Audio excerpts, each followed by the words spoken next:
This ejects Lord Dunmore from being able to exert any control over the colony of Virginia.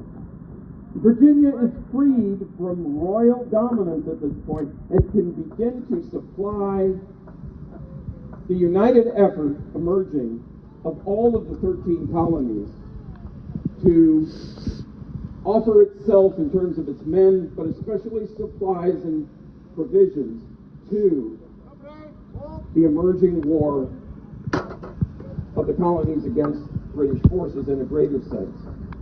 In many ways, the Battle of Great Bridge is considered to be the Virginia equivalent to the Battle of Bunker Hill in Massachusetts that had occurred in June, with this difference. Massachusetts Bay men lost the Battle of Bunkers or Breed's Hill because they ran out of ammunition. They inflicted horrific casualties on the British force, who technically were the victors. But here, Virginians had defeated the British force. This was an extraordinarily significant battle at the opening of the Revolutionary War. This is the first significant battle that takes place on Virginia soil. Now, having concluded the battle here, the troops are going to form up. You know, those British regulars are a little bit more slow-moving, but they'll eventually get here, too. The light infantry, they move faster. They're already here. You see before you the Virginians on the left, Dunmore's British forces on the right, and while the rest of us gather, this affords me an opportunity to offer you the opportunity to ask some questions, which I'm glad to do as we wait for the rest of the British forces to get here. Does anybody have any questions about what happened?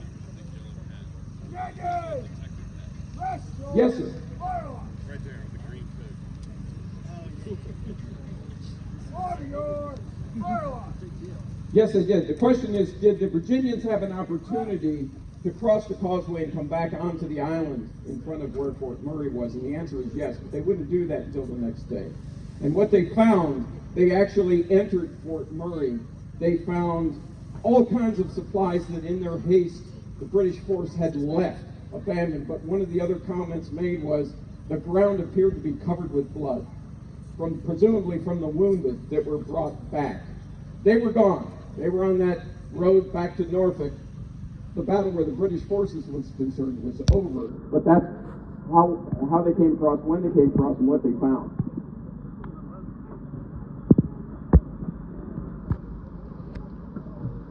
Excellent question. The question is, if some of the colonists had better guns, how come they struggled so at the beginning of this war for independence? And it's more than just the firearms they have. And it needs to be understood that in many instances, in many of the colonies, there weren't adequate firearms for all the soldiers. Though some, like the Culpeper men, were armed with the American long rifle, these were weapons they had purchased themselves before the war. These were weapons already in their hands. The best answer to your question is, why did we struggle so, was because we were essentially a nation in creation who was trying to build an army out of disparate governments across 13 different colonies. And part of it was our governance. We didn't have a strong central government.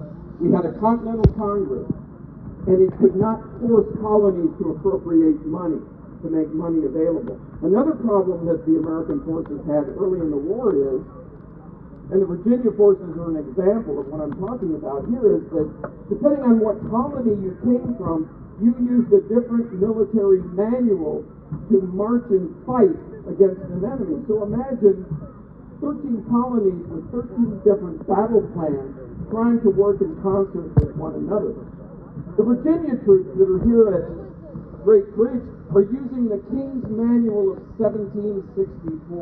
They're using the British playbook here at that time. Looks like we've got all the British troops online. What you see before you is a volunteer force in all respects. We are all members of the Living History community. We are all volunteers. We outfit and equip ourselves out of our own pockets. We come here at our own expense, but this is what we do. This is a passion, and it's all about educating the American public. There's no one single organization. What you see are a number of different organizations, clubs in some instances, who do this thing called living history or reenactment, and that's what you see here. So, all that understood, don't you think they're worthy of a big hand?